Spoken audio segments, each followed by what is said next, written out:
ஆசிரியர்கள் அனைவருக்கும் வணக்கம். மிக மிக முக்கியமான செய்தி. பள்ளிக்கல்வித்துறை அமைச்சர் ராஜ்மோகன் அவர்கள் மிக முக்கியமான அறிவிப்பை வெளியிட்டிருக்காரு பட்ஜெட் குறித்து. அது என்னங்கிறத பற்றி தெளிவாக அந்த வீடியோவில் பார்க்கலாம். அதுக்கு முன்னாடி நம்ம சேனலுக்கு புதிய பார்வையாளர்களாக இருந்தீங்கன்னா மறக்காமல் சப்ஸ்கிரைப் பண்ணிக்கோங்க. பக்கத்தில் இருக்கிற பெல் ஐக்கானை கிளிக் பண்ணிக்கோங்க. அப்போ தான் டிஆர்பி மற்றும் பள்ளிக்கல்வித்துறையிலேருந்து எந்த ஒரு தகவலும் மிஸ் பண்ணாமல் பார்க்க முடியும். சரி, ஓகே, வாங்க வீடியோக்குள்ளே போகலாம். அது என்ன செய்தி அப்படின்னு பார்த்தீங்க அப்படின்னா, பள்ளிக்கல்வி துறைக்கான நிதி ஒதுக்கீடு குறைவா? அமைச்சர் ராஜ்மோகன் விளக்கம். என்ன சொல்லியிருக்காருன்னு பார்க்கலாம். முக்கிய அறிவிப்புகள் வெளியே இருக்குது.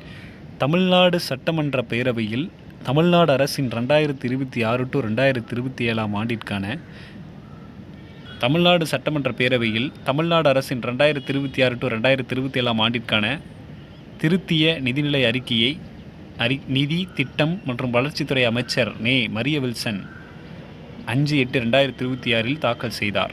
இதில் பள்ளிக்கல்வித்துறைக்கு 44,524 கோடி ரூபாய் ஒதுக்கீடு செய்யப்பட்டது. அதனையடுத்து முன்னாள் கல்வித்துறை அமைச்சர் அன்பில் மகேஷ் பொய்யாமொழி எக்ஸ்தல சமூக வலைதளத்தில் பதிவிட்டிருந்தது என்னென்னா, கல்வி மட்டுமே யாராலும் பறிக்க முடியாத சொத்து என உறக்கச் சொல்லும் திமுக தலைவர் மு.க. ஸ்டாலின் தலைமையிலான திராவிட மாடல் ஆட்சியில் பள்ளிக்கல்வித்துறைக்கான நிதி ஒதுக்கீடு ஏறுமுகத்திலேயே இருந்தது அப்படிங்கிறது சொல்கிறார். ஆனால் கடந்த பிப்ரவரி மாதம் வெளியிடப்பட்ட இடைக்கால நிதிநிலை அறிக்கையில் அறிவிக்கப்பட்டதை காட்டிலும் குறைவான நிதியே தற்போதைய அரசால் ஒதுக்கப்பட்டுள்ளது. தற்போது வெளியான நிதிநிலை அறிக்கை மூலம் தெரிய வருகிறது. கல்வியில் சிறந்த தமிழ்நாடு என்றென்றும் தொடர்வதை உறுதி செய்ய வேண்டியது அரசின் கடமை என்பதை மறந்துவிட வேண்டாம் என குறிப்பிட்டிருந்தார். இந்நிலையில் இது தொடர்பாக அமைச்சர் ராஜ்மோகன் வெற்றிக்கழக பட்ஜெட்டே பள்ளிக்கல்விக்கு உண்மையான நிதி உயர்வை தந்துள்ளது என குறிப்பிட்டு எக்ஸ் சமூக வலைதளத்தில் வெளியிட்டுள்ள பதிவில் 2025 to 2026 திமுக பட்ஜெட்டில் பள்ளிக்கல்விக்கு ஒதுக்கப்பட்ட நிதி 46,767 கோடி ரூபாய். இதில் இடைக்கால பட்ஜெட்டுக்கு முன்பு வரை செலவிடப்பட்ட தொகை 42,351 கோடி ரூபாய் மட்டும்தான். இடைக்கால பட்ஜெட்டில் புதிய திட்டங்கள் ஏதும் அறிவிக்கப்படாத நிலையில் பல ஊதிய வரம்புகளையும் செலவினங்களையும் மிகை மதிப்பீடு செய்து திமுகவின் கடைசி பட்ஜெட்டான 2026 to 2027 இடைக்கால பட்ஜெட்டில் பள்ளிக் கல்வித்துறைக்கு 48,537 கோடி ரூபாய் என அறிவிக்கப்பட்டது. அதாவது 2025 to 2026 முழுமையான ஆண்டு பட்ஜெட்டில் உண்மையாக செலவு செய்யப்பட்டதை விட சுமார் 603 கோடி ரூபாய் காரணமே இல்லாமல் உயர்த்தப்பட்டது. காரணமற்ற இந்த உயர்வுக்கு பின்னால் இருந்த தவறான கணக்கீடுகளும் தேவையற்ற நிதி உயர்வுகளும் மட்டுமே.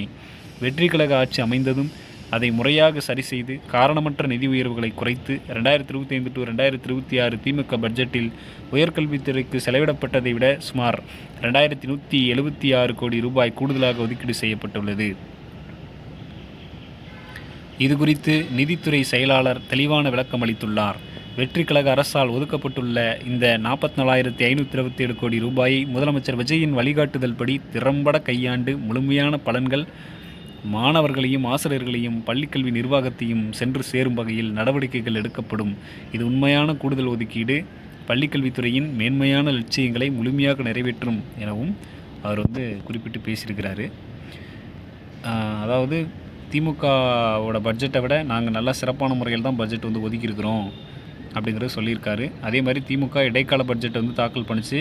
அதுக்கப்புறம் ஆட்சி மாறிடுச்சு. அதில் அதிகமாக கணக்கு காட்டப்பட்டிருக்கு. அவங்க ஆட்சி முடிஞ்சதுனால அவங்க அதிகமாக சொல்கிறாங்க அப்படின்ற மாதிரி சில விஷயங்களை பள்ளிக்கல்வித்துறை அமைச்சர் ராஜ்மோகன் அவர்கள் வெளியிட்டிருக்காரு. ஸோ தமிழகத்துக்கு ஒதுக்கப்பட்டுள்ள மொத்த கல்வி நிதி மற்றும் உயர்கல்விக்கான நிதியை தெளிவாக குறிப்பிட்டு அறிக்கை வெளியிட்டிருக்காரு. இந்த செய்தி குறித்து உங்களோட கருத்துக்களை கமெண்ட்டில் தெரிவிங்க. மேலும் இது மாதிரியான டிஆர்பி மற்றும் பள்ளிக்கல்வித்துறை சார்ந்த ஒரு தகவல்கள் மற்றும் அப்டேட்டுகளுக்கு நம்ம சேனலோடு இணைந்திருங்கள். நன்றி.